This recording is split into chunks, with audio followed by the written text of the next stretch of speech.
তো সকাল সকাল হেলদি ব্রেকফাস্ট দেখে নিন সবাই। এভরিওয়ান, টিফিন বানিয়ে নিয়েছি, তো আপনাদের সাথে শেয়ার করছি কি কি আমি বানিয়েছি। তো রুটি, ডিম ভাজা,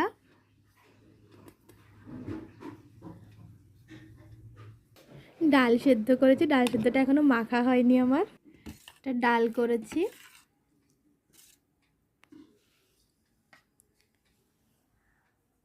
আর করেছি এই যে বরবটি ভাজা।